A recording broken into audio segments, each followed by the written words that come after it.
কারবালার জমিনে 10 তারিখ রাত্রিতে আল্লাহ দরবারে সিজদায় পড়ে গেল, আল্লাহ যুদ্ধ আর থামানো গেল না, যুদ্ধ হয়ে যাচ্ছে, আমার হাতে আমার নবীর উম্মতগুলো কতল হয়ে যাবে, শহীদ হয়ে যাবে, আর বাঁচানো যাবে না। হুসাইন কাঁদছে, কাঁদতে কাঁদতে কাঁদতে কাঁদতে কাঁদতে কাঁদতে তিনি ঘুমিয়ে গেছে। ঘুমিয়ে গিয়ে আল্লাহর নবী পাকের দিদার তার নসিব হয়ে গেছে। বলতে হবে শেষ সময়ে দিল খুলে বলেন সুবহানাল্লাহ। আল্লাহ নবীকে স্বপ্ন দেখছে, হুজুর তারা যান, দেরি করো না, দেরি করো না, তাড়াতাড়ি এসো, তাড়াতাড়ি এসো। যিনি একটা হাতে পেয়ালা নিয়ে রয়েছে, হুসাইন নানা তাড়াতাড়ি এসো, আমি নবী তোমার জন্য জান্নাতে পানি নিয়ে দাঁড়িয়ে রইলাম। সাইনের সময়টা টুকটুক করে পার হয়ে যাচ্ছে। সকালে ফজরের নামাজের পরে যুদ্ধ শুরু হয়ে গেল। হুসাইন নিজের পরিবার আওলাদদের পাঠাতে লাগলেন, নিজের খানদানের লোকেদেরকে পাঠাতে লাগলেন। হুসাইন ইবনে আলী ছেড়ে চলে গেলেন, হযরত আলীর অন্য স্ত্রী ছেলেগুলো চলে গেল, হযরত হাসানের আওলাদ তিনি শহীদ হয়ে গেল। টুকটুক টুক করে সব শহীদ হয়ে যাচ্ছে। ইমাম হুসাইন জোহরের নামাজ আদায় করলেন, যুদ্ধ শুরু হয়ে গেল, সব শহীদ হয়ে যাচ্ছে, আর কেউ নাই, আর কেউ নাই। হুসাইন একা রয়ে গেলেন, দেরি করলেন না, যুদ্ধ সাজে সজ্জিত হয়ে গেলেন। আল্লাহ নবী দেওয়া পাগড়ি মোবারক মাথায় দিয়ে দিলেন, আল্লাহ নবী দেওয়া জুব্বা মোবারক গায়ে পরিয়ে দিলেন, আল্লাহ নবী দেওয়া জুলফিকার তলোয়ারটা নিয়ে যখন যুদ্ধে নেমেছিলেন, মনে হচ্ছে বদরের ময়দানে আল্লাহ রাসূল যেন তিনি দাঁড়িয়ে গেছেন। হুজুরের দেওয়া হুজুরের মতো দেখতে ছিলেন তো, শেরে খোদা আলিফ যে তলোয়ার যেন রাসূলুল্লাহ দিয়েছেন, যেন হচ্ছে হুজুর দাঁড়িয়ে গেছেন। বেলাল জি হযরত আমার হুসাইন জীবনের শেষ সময়ে দাঁড়িয়ে বলল, ওই শোনেরা, তোমরা কি আমাকে চেনো না? আমি কোন হুসাইন, যার বাপ শেরে খোদা আলী, যার মা সাইয়্যিদানা ফাতেমা, যার নাম রাসূলুল্লাহ, তুমি কি ভুলে গেলে? যার আমি রাসূল, তো আমি হুসাইন তো জান্নাতের যুবকদের সরদার, তোমরা কি আমাকে চিনতে পারছো না? মনে রেখে দেবে, আল্লাহ আমার নানা জানের খাতির আমাকে এত শান দিয়েছেন। একবার যদি কুসম নজর আসমানের দিকে তাকায়, আসমান থেকে আল্লাহর গজব নাজিল হয়ে যাবে। একবার যদি কুসম নজরের জমিনের দিকে তাকায়, জমিনটা দুটো ভাগে ভাগ হয়ে যাবে, তোমার শরীর সমাধি হয়ে যাবে, তোমরা কেউ বাঁচতে পারবে না, পারবে না। এখনো সময় আছে, তোমরা আমাকে ছেড়ে দাও। আমি হুসাইন চলে যেতে চাই, মদিনায় চলে গিয়ে আমার নানা জানের রওজার খেদমতটা করতে চাই। হুসাইনের কথা কেউ তারা মানল না। যুদ্ধ শুরু হয়ে গেল, যুদ্ধ শুরু হয়ে গেল, যুদ্ধ করতে লাগলো। হুসাইন তলোয়ার চালাতে লাগলেন, হত্যা করতে লাগলেন, হত্যা করতে করতে হত্যা করতে করতে 80 জন লোককে তিনি কতল করে দিলেন। জীবনের শেষ সময় চলে এসেছে, ফোরাত নদীর তীরে পৌঁছে গেছেন, তীর গলায় লেগে গেছে, আর ওটার মতো ক্ষমতা নয়। এদিনের লোকের দলেরা পৌঁছে গেছে, হুসাইনের গলায় গলা মোবারকে তলোয়ার চালিয়ে দিয়ে হুজুরকে তারা শহীদ করে দিয়েছে। হুজুর যখন শহীদ হয়ে গেছে, হুজুর যখন শাহাদাত অর্জন করেছে, আসমানের রং পরিবর্তন হয়ে গেছে, আসমানের রং লাল হয়ে গেছে। এদিকে মদিনায় নবীর রওজার চারিদিকে একটা কান্নার আওয়াজ এসে গেছে, হাও হাও হাও হাও করে কাঁদছে। কে কাঁদে, কারা কাঁদে, কেউ কেউ বুঝতে পারছে না, শুধু কান্নার আওয়াজটা তারা পাচ্ছে। আল্লাহ নবী ইসলাম বাদের উম্মে সালমা বর্ণনা করছে, আমি ঘুমাচ্ছিলাম, ঘুমিয়ে ঘুমিয়ে স্বপ্নে ছিলাম। আমি ঘুমাতে ঘুমাতে হঠাৎ করে কানে কান্নার আওয়াজ এসে গেছে, কে যেন কাঁদছে আল্লাহ নবীর রওজার চারিদিকে, কারা যেন হাও হাও হাও হাও করে কাঁদছে। আমি ঘুম থেকে উঠে দৌড়ে চলে গেলাম, দেখতে চাই কারা কাঁদছে। কোনো মানুষ নাই, কোনো প্রাণী নাই, কোনো জীব নাই, কোনো জন্তু নাই, কাউকে আমি দেখতে পেলাম না, কান্নার আওয়াজ আমি শুধু শুনতে পাচ্ছি। আমি আর দেরি করলাম, অবাক হয়ে গেলাম, কারা আল্লাহ নবীর রওজা চারিদিকে কারা কাঁদছে বুঝতে পারছি না। আমি শুধু সেখানে দাঁড়িয়ে দাঁড়িয়ে অপেক্ষা করে করে আমার বাড়ি চলে এলাম। বাড়ি এসে মাথায় বিছানায় মাথা দিয়ে শুয়ে শুয়ে ভাবছি, ভাবতে ভাবতে চোখটা লেগে গেছে, যে আমার চোখ লেগে গিয়ে ঘুম এসে গেছে। ঘুমের ঘরেতে আল্লাহ রাসূলের দিদার আমার নসিব হয়ে গেছে। জোরে বলতে হবে। আম্মাজান বললেন, আমি আমার রাসূলুল্লাহকে দেখলাম, আল্লাহর নবী উস্কো খুস্কো চুল, চেহারা মোবারকের নোংরা ময়লা, জামা মোবারকের নোংরা ময়লা অবস্থায় আমার নবী হেঁটে হেঁটে রওজার দিকে চলে আসছে। আমার দুটো চোখ দিয়ে পানি গড়িয়ে যাচ্ছে। ইয়া রাসূলুল্লাহ, হাবিবাল্লাহ, এই চেহারা আপনার কেন, জিসিম আপনার কেন, জামাটা তো নোংরা ময়লা কেন? আপনি কোথায় গিয়েছেন? হুজুর বলেছিল, ও উম্মে সালমা, আমার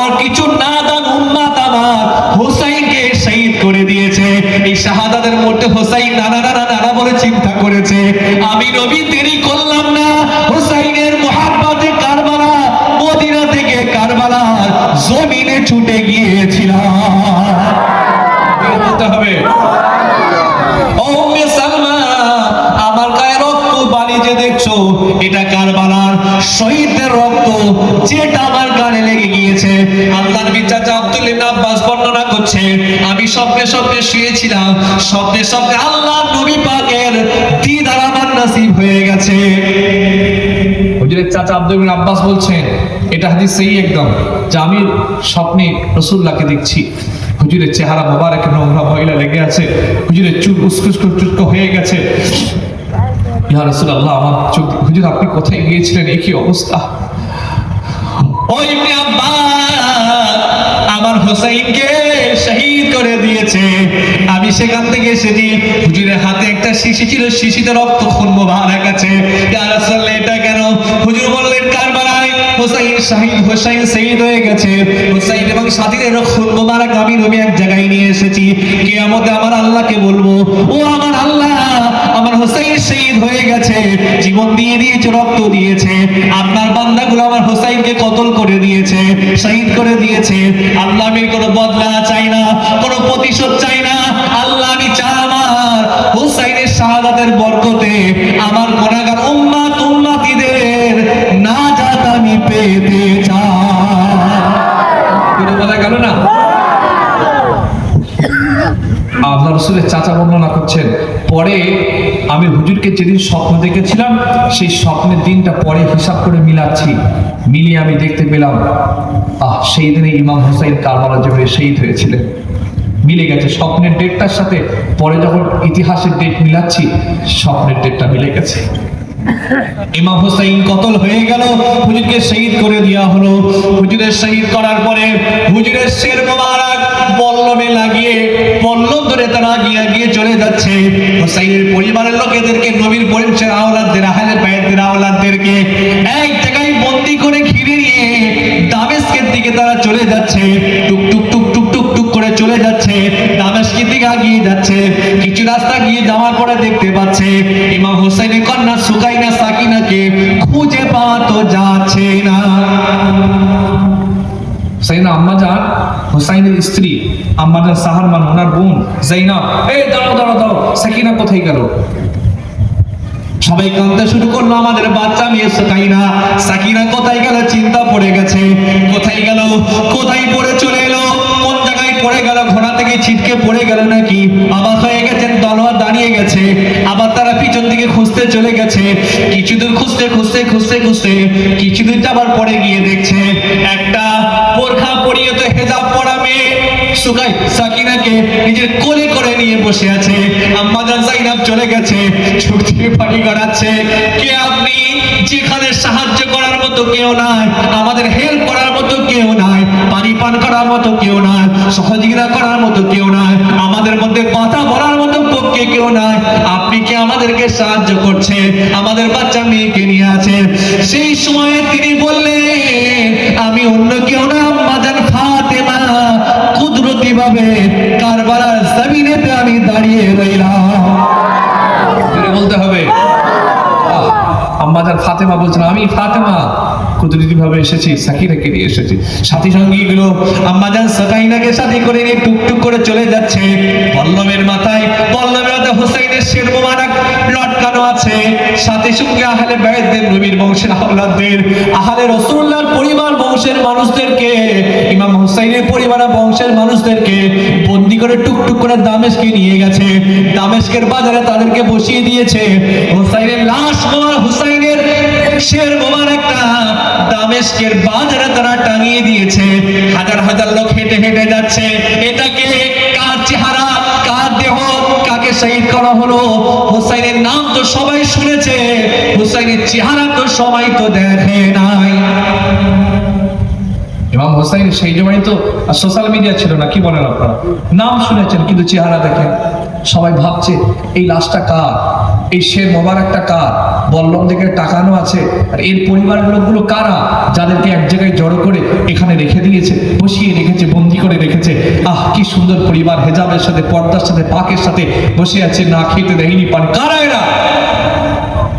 একটা খ্রিস্টানদের লোক এসে গেছে, তিনি আমার হুসাইনের চেহারার দিকে তাকিয়ে আছে, একভাবে তাকিয়ে আছে, দুটো চোখ দিয়ে টপ টপ করে পানি গড়িয়ে যাচ্ছে।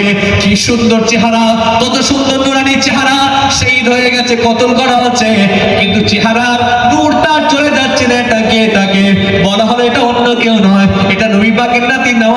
আওলাদ হোসাইনের চেহারা মোবারক, হোসাইনের শের মোবারক। ওই সময় লোকটা বলল, আল্লাহ আল্লাহ, হোসাইনের চেহারা যদি এত সুন্দর হয়, না জানি রাসূলুল্লাহর চেহারা কত সুন্দর।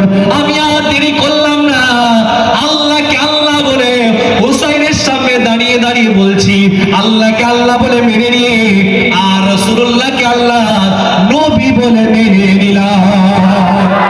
জোরে বলতে হবে, চিৎকার করে বলেন সুবহানাল্লাহ। একজন খ্রিস্টান ইমাম হুসাইনের চেহারার দিকে তাকিয়ে তাকিয়ে দেখছে, না কি সুন্দর চেহারা, নূর কত, জ্যোতি কত, আলো কত, কবে কি কতল করা হয়েছে তাহলে চেহারা নূর চলে যাচ্ছে না। এটা কে রে বাবা? বলা হলো এটা হচ্ছে রাসূলুল্লাহর নাতি, পরিবারের আওলাদ ইমাম হুসাইন। চেহারার দিকে তাকাচ্ছে, বলছে হোসাইন যদি এত সুন্দর হয়, না জানি মুহাম্মদ রাসূলুল্লাহ কত সুন্দর ছিল। আমি আর দেরি করলাম না, ইসলাম কবুল করলাম। পরিবারের লোকেদেরকে দামেস্কের বাজারে বন্দী করে রাখা আছে। ইমাম হোসেনের স্ত্রী আছে, হুসাইনের মেয়ে আছে, ইমাম হুসাইনের বোনেরা আছেন, আরো পরিবার আত্মীয় স্বজনরা আছে। খেতে দেয়নি, পানি দেয়নি, খাদ্য দেয়নি। একদল লোকের মায়া হয়ে গেল, কিছু খাবার নিয়ে চলে এলেন। আম্মা জান যায়না প্রশ্ন করলেন, এটা কিসের খাবার? এটা কোন যাকাত, সাদকা, খায়রাত, ফিতরা না, এটা হাদিয়া। তিনি বলে এটা হচ্ছে সাদকা। বলেন না না, আমরা সাদকা খাই না, আমরা সৈয়দ খানদানের ছেলে, আহলে বায়াতের পরিবারের আওলাদ, আমরা নবী পরিবারের সন্তান, আমাদের জন্য যাকাত চলে না, চামড়া চলে না, সাদকা চলে না, খায়রাত চলে না। না খেয়ে মারা যাব, যাকাতের টাকা, সাদকার টাকা কখন আমরা খেতে পারবো না। আল্লাহু আকবার। কেমন তাদের পরিবার দেখেন, দীর্ঘদিন না খেয়ে আছে, তথাপি নষ্ট করছেন না, ইমান নষ্ট করছেন না, হারাম খাচ্ছেন না। রাসূলুল্লাহ বলে গেছে, সৈয়দ খানদানদের মনে রাখবেন, আহলে বায়াত পরিবারদের, সৈয়দ এবং সিদ্দিকী খানদানদের, এদের যাকাত খাওয়া যায় না, সাদকা খাওয়া যায় না, চামড়া খাওয়া যায় না, কুরবানির টাকা খাওয়া যায় না, মান্নতের টাকা খাওয়া যাবে না। এই যে আমি আমার কথা বলছি, আমাদের জন্য যাকাত ফিতরা চলবে না, না খেয়ে মারা গেলেও যাকাত খাওয়া যাবে না। গরিবদের জন্য যাকাত হুকুম আছে না? নাই। এটা গরিব মানুষ, অর্থনৈতিকভাবে দুর্বল, ইসলাম বলেছে তাকে যাকাত দাও। কিন্তু সৈয়দ খানদানদের, আহলে বায়াতদের, রাসূলুল্লাহর বংশের আওলাদদের হুকুম আছে, এরা যাকাত খেতে পারবে না, সাদকা খাবে না, চামড়া খাবে না, কুরবানির টাকা খাবে না, মান্নত খাবে না, হাজত খাবে না। এরা যদি যায়, যদি কিছু খায়, একমাত্র হাদিয়া, তোহফা, নজরা, গিফট, নজরা ছাড়া কিছু নিতে পারবে না। আম্মা যায়নাব বললেন, কিসের? এটা সাদকা, আমাদের জন্য খাওয়া চলে না, আমরা হচ্ছে নবী পরিবারের বংশের বাচ্চা।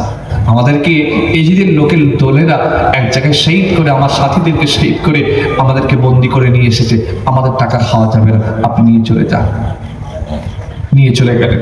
ভাইয়ের আমার, ওপর থেকে একটা মহিলা, ওপর থেকে একটা মেয়ে টুক টুক টুক করে ফলো করছে। একটা বয়োজ্যেষ্ঠ মহিলা দীর্ঘক্ষণ ধরে দাঁড়িয়ে দাঁড়িয়ে দেখছে। একদল লোক বাজারে নতুন বন্দি এসেছে, তাদেরকে কেউ খাওয়া দিচ্ছে না, সাদকা দিলে তারা কেউ খাচ্ছে না। ওই বয়োজ্যেষ্ঠ মহিলার মনে দয়া এসে গেছে, মায়া এসে গেছে, মহব্বত এসে গেছে।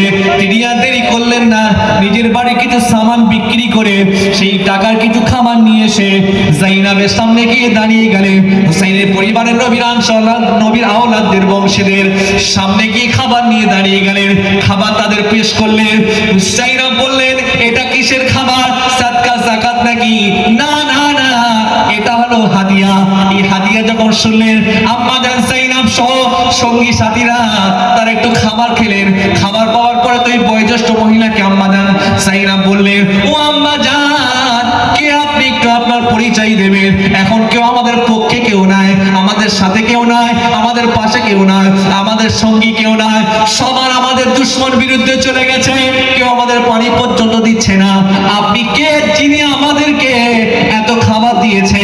আপনি বলেন, আপনার জন্য আমি কি দোয়া করতে পারি? আমি এখন মুসাফির হালাতে আছি, মাসরুম অবস্থায় আছি।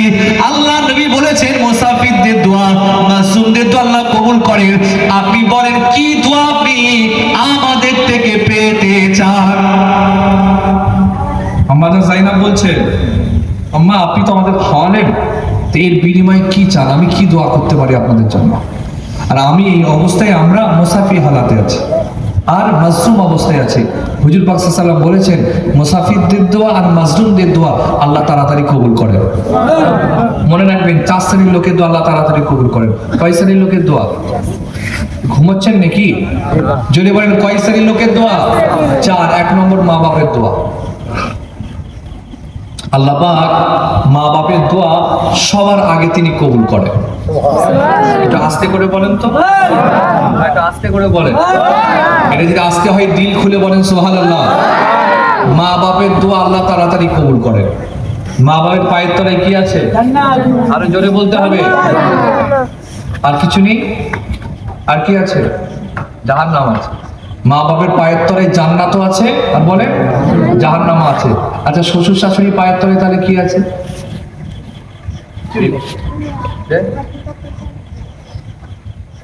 ভাই বলছে কিছু নেই, আপনারা কি বলছেন?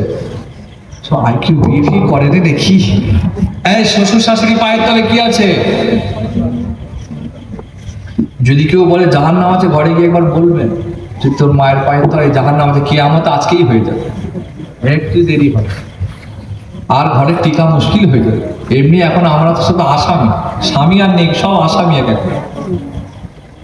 ভাইয়ের আমার, মা বাবার কদমের তলায় জান্নাতও আছে, জাহান্নামও আছে। শ্বশুর শাশুড়ির পায়ের তলায় জান্নাতও নেই, বলেন জাহান্নামও নেই। একটা হুজুরকে জিজ্ঞেস করতে, হুজুর মা বাবার কদমের তলায় জান্নাত আছে, জাহান্নাম আছে, তো শ্বশুর শাশুড়ি কি হবে? হুজুর মজা করে বলছেন, শ্বশুর শাশুড়ির পায়ের তলায় অ্যাপাচি বাইক আছে, গোটা মুরগি আছে, দেশি ডিম আছে, ভালো ভালো খাবার আছে, তবে জান্নাতও নেই, জাহান্নামও নেই। 4 শ্রেণীর লোকের তো আল্লাহ কবুল করেন। 1 নম্বর মা বাপের দোয়া। 2 নম্বর মুসাফিরদের দোয়া। এখান থেকে দীঘায় বেড়াতে যাচ্ছেন, আপনি মুসাফির। মুসাফিরদের হুকুম কি? 4 রাকাত নামাজগুলো করাকাত পড়বে। কথা বলেন না রে বাবা, বলো না, করাকাত পড়বে। 4 রাকাত গুলো করাকাত, 2 রাকাত পড়বে।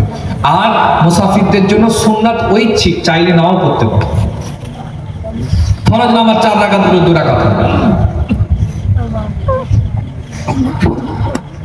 আর হুজুর বলেছেন মুসাফির হারাতে দোয়া চাইবে, আল্লাহ রুজিতে বরকত দেন, কারবারে বরকত দেন, ব্যবসায় বরকত দেন, বিজনেসে বরকত দেন, আল্লাহ ছেলে মেয়েদের নসিব তকদির বড় করেন, আল্লাহ হারাম থেকে বাঁচান, ইত্যাদি দোয়া চাইবেন। হাবিব বলেছেন মুসাফিরদের দোয়া আমার আল্লাহ তাড়াতাড়ি কবুল করে নেন। এখান থেকে দীঘায় বেড়াতে যে ছেলেগুলো, ওরা দোয়া চাইবে? ওরা তো হাফ প্যান্ট কিনছে। ঠিক বলছো নাকি? তুমি দীঘায় গেছো? এও ঘুরে চলেছে, কি অবস্থা জানি যায়। হায় আমার, তাহলে ছেলেগুলো তো হাফ প্যান্ট কিনছে, বারমুন্ডা কিনছে, ফুটবল কিনছে, আগে থেকে প্ল্যান করছে এই হোটেলে থাকবো, এইটা খাবো, এই খাবো, এই সর্বনাশ করবো, কিন্তু দোয়া চাইছে। বকখালি গেছেন, সুন্দরবন গেছেন, দীঘায় গেছেন, আপনি আজমির শরীফ গেছেন, দিল্লি গেছেন, এক কথায় 72 কিলোমিটার বেশি দিয়ে চলে যান, আপনি মুসাফির। মুসাফিরদের হুকুম 4 রাকাত নামাজ 2 রাকাত পড়বে, আল্লাহর কাছে দোয়া চাইবে, মিস করবেন না। আর 3 নম্বর, আল্লাহ রাসূল বলেছেন অসুস্থ মানুষের দোয়া আল্লাহ কবুল করেন। 4র্থ নম্বরে মাজলুমের দোয়া কবুল করেন। আম্মাজান জাইনাব বলছেন, মা আমরা এখানে মুসাফির আছি প্লাস মাজলুম আছি, আপনি বলেন আপনার জন্য কি দোয়া চাইতে পারি? কেউ তো আমাদের সাথে নেই, কেউ আমাদের হেল্প করছে না, আপনার মনে দয়া হয়েছে, একটু হেল্প করেছেন, একটু বলবেন। ওই সময় আম্মাজানের 2টো চোখ দিয়ে টপ টপ করে পানি গড়িয়ে যাচ্ছে। আম্মাজান কেঁদে কেঁদে বললেন, আপনাদেরকে তো আমি চিনি না, জানি না, তবে বলে রেখে দিচ্ছি, আমি ছোটবেলায় আম্মাজান ফাতেমার খাদেমা ছিলাম। বলতে হবে। আম্মাজান বলছেন, আমি ছোটবেলায় আম্মাজান ফাতেমার খাদেমা ছিলাম, আম্মাজান ফাতেমার খেদমত করতাম, আম্মাজান ফাতেমার কাছে দীর্ঘদিন ছিলাম। কিন্তু আমার যখন বয়স হলো, আমার যখন বিবাহ হয়ে গেল, বিবাহ হয়ে গিয়ে আমি চলে এলাম, আসার সময় আম্মাজান ফাতেমাকে বললাম, ও আম্মাজান চলে যাচ্ছে, আর কবে দেখা হবে জানি না, কবে আপনার দিদার পাবো জানি না, আপনি আমাকে কিয়ামতে ভুলে যাবেন না, জান্নাতে ভুলে যাবেন না। আপনাকে একটা কথা জানতে চাই, যাবার আগে আপনি আমাকে একটা ওসিয়াত করেন, একটা কোন আমল কাজ আমাকে বলে দেন। আম্মাজান আমাকে বলেছিল শোনো, একটা হুকুম তোমাকে করে দিচ্ছি, যখন কোনো বন্দি পাবে, যখন কোনো বন্দি দেখবে, চেষ্টা করবে বন্দীদের খেদমত করার। আমার সেটা মনে আছে, উপর থেকে আপনাদের দীর্ঘক্ষণ ধরে দেখছিলাম, একটু আম্মাদের কথা মেনে খেদমত করে দিলাম। আর আমি ছোটবেলায় হুসাইনকে দেখেছিলাম, ছোটবেলায় জাইনাবকে দেখেছিলাম, আমার মনে আশা হুসাইন আর জাইনাবের একবার দিদারটা করতে চাই। এই কথাটা বলেছেন, আম্মাজান জাইনাব হাও হাও করে কাঁদছেন। কি বলছেন আপনি? হ্যাঁ, আমি ছোটবেলায় আম্মাজান ফাতেমার খেদমত করতাম, খাদেম ছিলাম। আমি ছোটবেলায় জাইনাবকে নিয়ে খেলেছি, হুসাইনকে নিয়ে খেলেছি, বয়স হয়ে গেছে আমার, আমি কবে ছোটবেলায় দেখেছি, আমার শখ একটু দেখবো। আম্মা জাইনাব নিজের চেহারা মোবারকটা তুললেন, দেখে নিন আপনি যে জাইনাবকে দেখতে চান সেই জাইনাবই আপনার সামনে দাঁড়িয়ে রয়েছে। আর ওই দেখেন যার শের মোবারক পল্লবে ঝুলছে, ওটাই হচ্ছে হুসাইন। এজিদের লোকেরা কতল করেছে। আম্মা জান শোনার সঙ্গে সঙ্গে চোখ দিয়ে পানি গড়িয়ে যাচ্ছে, হাও হাও করে কাঁদছে, চিৎকার করে কাঁদছে, আওয়াজ দিয়ে কাঁদছে। ও তোমরা কারা? কাকে তোমরা শহীদ করে দিয়েছো? কাদেরকে তোমরা বন্দী করেছো? নবী পাকের আওলাদদের, নবীর বংশের খানদানদের মানুষদেরকে তোমরা বন্দী করে রেখে দিয়েছো। কাদেরকে তোমরা বন্দী করে রেখেছো? আম্মা জান এমন করে চিৎকার করে কাঁদতে কাঁদতে বলছেন, আমি রাসূলুল্লাহকে নিজে চোখে দেখেছি। হুসাইনকে এত মহব্বত করতেন, ভালোবাসতেন, এত নিজে চোখে দেখেছি। আমি নিজে শুনেছি রাসূল বলেছেন, হুসাইনের সাথে দুশমনি যারা করবে, আমি নবী আমার সাথে দুশমনি করবে। এমন করে আম্মা বলছেন, চিৎকার করে কাঁদতে কাঁদতে তিনি বেহুশ হয়ে গেলেন। এরপর ইজিদের দলের লোকেরা, উবাইদ ইবনে যায়েদের লোকেরা ইমাম হোসেনের শের মোবারকটা নিয়ে আস্তে আস্তে আস্তে আস্তে দলে দলে দামেস্কের প্রাসাদের দিকে চলে যাচ্ছে। হুজুরের শের মোবারকটা নিয়ে ইজিদের দরবারের দিকে নিয়ে যাচ্ছেন। ওনার সাথীগুলো আছে, চলে যাচ্ছেন, আম্মা জানদেরকে বন্দী করে নিয়ে যাচ্ছেন। ইজিদের দরবারে বা উবাইদ ইবনে জিয়াদের ওখানটায় যখন ইমাম হোসেনের শের মোবারকটা রাখা হলো, একটা লাঠি দিয়ে খোঁচা মেরে ইমাম হুসাইনের কপালে, নাকেতে, ঠোঁটেতে লাঠি দিয়ে খোঁচা মারছিল। ওখানে রাসূলের একজন সাহাবী, বয়োজ্যেষ্ঠ সাহাবী বসেছিলেন। খেপে উঠে দাঁড়ায়, খেপে গেল, এই বেয়াদব, কি করছেন আপনি এটা? আমি নিজে চোখে দেখেছি হুসাইনকে। যেখানে আপনি ছুরি লাগাচ্ছেন ওই সমস্ত জায়গায় রাসূলুল্লাহ মহব্বতের চুমা দিয়েছেন। আপনি কি করছেন? হুজুরের বয়োজ্যেষ্ঠ সাহাবী উঠে দাঁড়িয়ে চিৎকার করে তেমনি করে দরবার থেকে ছেড়ে চলে গেল। সংক্ষেপ করছে, আর বাড়াবো না। ইমাম হুসাইন এর শের মোবারক নিয়ে যাওয়া হলো, আল্লাহু আকবার। তারপর তারা হুজুরের শের মোবারকটা নিয়ে এক জায়গায় দাফন করলো, লুকিয়ে চুপিয়ে সেখানে দাফন করলো। এজিদ ক্ষমতায় রইল, অল্প কিছু নিয়ে এজিদ ক্ষমতায় ছিল, বেশি দিন ছিল না, মারা গেল, জি ইন্তেকাল করলো। এরপর যিনি ক্ষমতায় আসলেন তিনি ইমাম হুসাইনের খুঁজে খুঁজে খুঁজে খুঁজে হুজুরের শের মোবারকটা বার করলেন, সেখানে তিনি আবার হেফাজতের সাথে দাফন করলেন। আজকে যেখানে কারবালাতে আমরা যাই, সেই ইমাম হুসাইনের শের মোবারকের মাথা মোবারকের ওখানে আছে। অনেকে বলে ইমাম হুসাইনের শের মোবারক ওখানে আছে, দেহ মোবারক মদিনাতে আছে, এটা অনেকে বলেন। কিন্তু এর পক্ষে তখন তো আর প্রমাণ নেই, কোনো কেউ অতটা এটেন্সিভ দলিল নেই। তবে অনেকে বলেন ইমাম হুসাইনের মাথা মোবারক ওখানে যেমন আছে, দেহ মোবারক হুজুরের মদিনাতে এসে পরবর্তীতে দাফন করা হয়েছিল। সংক্ষেপ করছি, বলতে বলতে বলতে মাশাআল্লাহ অনেকক্ষণ কথা বলে ফেলেছি, 2 ঘন্টার উপরে বক্তব্য রাখছি।